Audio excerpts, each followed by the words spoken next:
பொருளாதார ரீதியில அனைத்து விலையேற்றங்களுக்கும் மக்களினுடைய வாழ்வாதாரத்திற்கும் மிக முக்கியமான ஒரு பங்கை எது வகிக்குது அப்படின்னா எரிபொருளுக்கான செலவு. இந்த எரிபொருளுக்கான செலவு கூடும்போது தான் இந்த போக்குவரத்துக்கான செலவு கூடுது. இதன் காரணமாக டெலிவரிக்கான செலவு கூடுது. அத்தியாவசிய பொருட்களுக்கான செலவும் இதனால அதிகரிக்குது. யூகேல ஆன்டி பர்னம் புதிய பிரதமராக பதவியேற்ற பிறகு இந்த எரிபொருள் அதிகரிப்புக்காக மக்களுக்கான ஒரு உதவியை செய்வதற்காக அரசாங்கம் தயாராக இருக்கிறதாகவும் மக்களுக்கான ஒரு பொது மானியம் வழங்கப்படும் அப்படின்ற ஒரு தகவலையும் தெரிவித்திருந்தார்.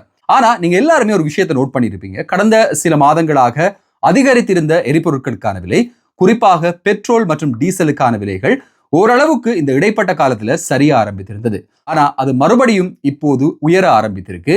இன்னும் சில வாரங்களில் இது இன்னும் அதிகமாக அதிகரிக்கும், விண்ணை தொடும் அபாயம் இருக்கு அப்படின்ற ஒரு எச்சரிக்கை பிரித்தானிய வாழ் மக்களுக்கு வெளியிடப்பட்டிருக்கு. பெட்ரோலை பொறுத்தவரையில சராசரியாக 156 பென்ஸாகவும், டீசல் இன்றைய தேதியில சராசரியாக 173 பென்ஸாகவும் பதிவு செய்யப்பட்டிருக்கு. பெட்ரோல் மற்றும் டீசலுக்கான விலைகள் அதிகரிக்கிறதுக்கான பிரதானமான காரணம் என்ன அப்படின்னா, ஈரானுக்கும் அமெரிக்காவுக்கும் இடையில மீண்டும் யுத்தம் வலுப்பெற்றிருக்கு. இந்த யுத்தம் அப்படின்றத தாண்டி ஈரான் மீது அமெரிக்கா இப்போது தாக்குதல் நடத்த தொடங்கி இருக்கு. தொடர்ச்சியாக 15 நாட்களாக இந்த தாக்குதல் நடைபெற்று வருது. இந்த தாக்குதலின் காரணமாக ஹார்மோஸ் நீரிணையில பாதிப்புகள் ஏற்பட்டிருக்கிறதாலும், இந்த போக்குவரத்தில் ஏற்பட்டிருக்கிற தாமதங்களாலும் இப்போது எண்ணெய்க்கான விலை அதிகரித்திருக்கிறது. பேரல் ஒன்றுக்கான எண்ணெயின் விலை மிக அதிக அளவில் அதிகரிக்கும் அபாயமும் எதிர்வரும் காலத்தில் இருக்கிறதாகவும், எரிபொருட்களை மிகவும் சிக்கனமாகவும் பயன்படுத்துங்கள் அப்படின்ற ஒரு வேண்டுகோளும் பிரித்தானியா மட்டுமில்லாம உலக வாழ் மக்கள் அனைவருக்கும் விடுக்கப்பட்டிருக்கு. குறிப்பாக யூகேயை பொறுத்தவரையில பல புதிய திட்டங்களை இவங்க அறிமுகப்படுத்த இருந்தாங்க. ஒருவருக்கு குறிப்பிட்ட அளவிலான எண்ணெய் மாத்திரம்தான் வழங்கப்படும் அப்படின்ற ஒரு யோசனை முன்வைக்கப்பட்டது. இதுல இருக்கக்கூடிய ஒரு பிராக்டிக்கலான பிரச்சனை என்ன அப்படின்னா, ஒரு ஷெட்ல பெட்ரோல் ஃபில் பண்ணவங்க அடுத்த ஷெட்ல போய் அடிக்கிறத தடுக்கிறதுக்கான எந்த விதமான நடவடிக்கைகளோ அல்லது முறைமைகளோ இல்லை அப்படின்றதுனால இது சாத்தியமில்லாத ஒரு விஷயம் அப்படின்றது கடந்த காலங்களில் அதிகமாக பேசப்பட்டது. பொதுவாக இலங்கையில இந்த எரிபொருளுக்கான தட்டுப்பாடு வந்த போது இலங்கையில QR கோட் முறையில ஒவ்வொருவருக்கும் ஒரு QR கோட்ல அவங்களுக்கான வாராந்த பெட்ரோலுக்கான அனுமதி வழங்கப்பட்டிருந்தது. அதே போன்ற ஒரு முறை பிரித்தானியாவில் கடைபிடிக்கப்படுமானா இது ஓரளவுக்கு சாத்தியமாகலாம். இன்னும் ஒரு படி மேல போய் மோட்டர்வேகள்ல ஸ்பீடை 50 லிமிட் பண்றது அப்படின்ற ஒரு யோசனையும் முன்வைக்கப்பட்டது. இதுக்கான காரணம் என்னன்னா, 70 போகும்போது செலவாகக்கூடிய எரிபொருளுடைய அளவு அதிகம் அப்படின்றதுனால 50 வேகத்துல சராசரியாக போகும்போது எரிபொருளுக்கான தேவை குறைவாக இருக்கும் அப்படின்றதும் மிக முக்கியமான ஒரு காரணமாக பார்க்கப்பட்டது. ஆனா அதுவும் சாத்தியமில்லாத ஒரு விஷயம் அப்படின்றதுனால இதுவும் இழுபறியில இருக்கு. எரிபொருளுக்கான விலை மீண்டும் 2 பவுண்ட்கள் வரையில எட்டி செல்லப்படும் அப்படின்ற ஒரு மிகவும் எச்சரிக்கையான விடயத்தை இப்போது பிரித்தானிய மக்களுக்கு பிரித்தானிய அரசாங்கம் அறிவித்திருக்கிறது. எரிபொருளை கவனமாக பயன்படுத்துங்கள், தேவையான பயணங்கள்ல மட்டும் ஈடுபடுங்கள் அப்படின்ற ஒரு கோரிக்கையும் பொதுமக்களுக்கு விடுக்கப்பட்டிருக்கு. ஈரான் மற்றும் அமெரிக்காவுக்கு இடையிலான பிரச்சனைகளின் போதும், ஈரானுக்கும் மத்திய கிழக்கு நாடுகளுக்கும் இடையிலான பிரச்சனைகளின் போதும் ஸ்டாமரினுடைய அரசாங்கம் மிக தீர்மானமான ஒரு முடிவை வெளியிட்டிருந்தது. யூகேக்கும் இந்த யுத்தங்களுக்கும் எந்த விதமான சம்பந்தமும் இல்லை. அதனால யூகேனுடைய தளங்களை அமெரிக்க ராணுவம் பயன்படுத்துறதுக்கு பிரித்தானிய அரசாங்கம் தடை விதித்திருந்தது. இது மிக முக்கியமான ஒரு அரசியல் பிரச்சனையை உலகளாவிய ரீதியில உருவாக்கி இருந்தது. அமெரிக்காவுக்கு பிரித்தானியாவினுடைய படைத்தளங்கள் அப்படின்றது மிக முக்கியமான ஒரு விடயமாக காணப்பட்டது. இந்த யுத்தத்தை எதிர்கொள்றதுக்கும், இந்த யுத்தத்துல மக்களுக்கு தேவையான எரிபொருட்களை பெற்றுக் கொடுக்கிறதுக்கும் யூகேனுடைய ஒத்துழைப்பு இல்லை அப்படின்ற குற்றச்சாட்டு தொடர்ச்சியாக டொனால்ட் ட்ரம்பால முன்வைக்கப்பட்டது. யூகேனுடைய பிரதமர் ஆன்டி பர்னமாக மாறிய பிறகு இப்போது அமெரிக்காவுக்கு பிரித்தானியாவினுடைய தளங்களை பயன்படுத்தி யுத்தம் நடத்துவதற்கான அனுமதி வழங்கப்பட்டிருக்கிறது. விமான தாக்குதல்கள், அதே நேரம் இந்த ஆளில்லா விமானங்கள் தாக்குதல்களுக்கு பிரித்தானியாவினுடைய படைத்தளங்கள் பயன்படுத்தப்படும் அப்படின்ற ஒரு விடயம் சொல்லப்பட்டிருக்கு. இதுல கோபமடைந்த ஈரானுடைய அரசாங்கம் யூகே மீதும் ஒரு எச்சரிக்கையை விதித்திருக்கிறது. யூகே இதுல தலையிடக்கூடாது அப்படின்ற ஒரு வேண்டுகோள் ஈரான் தரப்புல இருந்து விடுவிக்கப்பட்டிருக்கு. இருந்தாலும் பிரித்தானியாவினுடைய தரப்புல இருந்து ஆன்டி பர்னம் தலைமையிலான அரசாங்கம் என்ன சொல்லுது அப்படின்னா, இப்போதைக்கு அமெரிக்காவுக்கு இந்த அனுமதியை நாங்கள் வழங்க இருக்கின்றோம். ஏன் அப்படின்னா, உலகளாவிய ரீதியில எரிபொருளுக்கான தட்டுப்பாடு ஏற்படுறதுனால உலக பொருளாதாரமே ஒரு மிகப்பெரிய பின்னடைவை நோக்கி போய்கொண்டிருக்கு. இதனை தொடர்ந்தும் அனுமதிக்க முடியாது அப்படின்ற ஒரு விடயம் தெளிவாக பிரித்தானியாவில் சொல்லப்படுகிறது.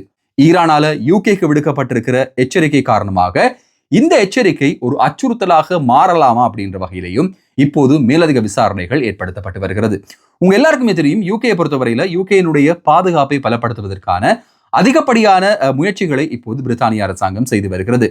இந்த பாதுகாப்பு அப்படின்றது யுத்தமே தேவைப்படாத, யுத்த சூழ்நிலை இல்லாத யூகேல இருக்கிற பிரச்சனைகளுக்கு மேலதிகமாக டிஃபென்ஸுக்காக எதற்காக இவ்வளவு பெரிய தொகை பணம் செலவிடப்படுகிறது அப்படின்றது எதிர்க்கட்சியினுடைய ஒரு மிக முக்கியமான கேள்வியாக இருக்கிறது. ஆனா முன் எப்போதும் இல்லாத வகையில இப்போ அதிகப்படியான பணம் இந்த டிஃபென்ஸுக்காக செலவு செய்யப்பட இருக்கு.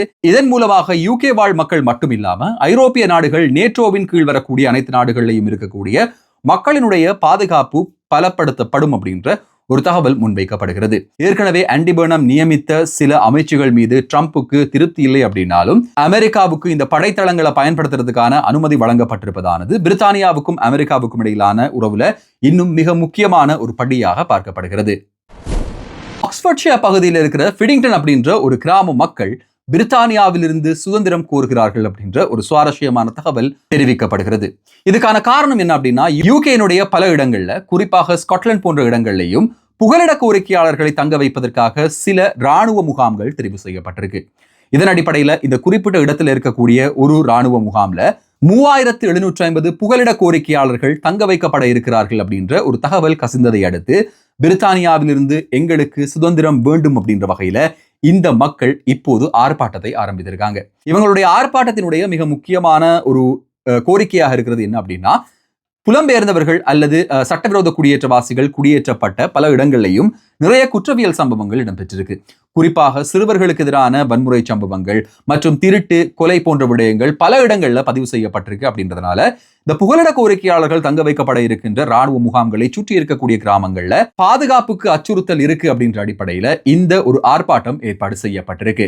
மக்களினுடைய எந்த விதமான கருத்துகளும் எடுக்கப்படாம இப்படியான தீர்மானங்கள்ல அரசாங்கம் ஈடுபடுறதானது மக்களினுடைய அடிப்படை மனித உரிமை மீறப்படும் செயல் அப்படின்றது இந்த ஆர்ப்பாட்டத்தில் கலந்து கொண்டிருக்கிற மக்களினுடைய ஒரு கோரிக்கையாக இருக்கிறது. பிரித்தானியாவுடன் தொடர்ந்து இணைந்திருப்பதால் தான் இந்த கிராமத்துல இப்படியான அத்துமீறல்கள் நடைபெறுது அப்படின்றதுனால இதற்கு எதிர்ப்பு தெரிவிக்கும் வகையில இந்த மக்கள் கையெழுத்து சேகரிப்பிலையும் ஈடுபட்டிருக்காங்க.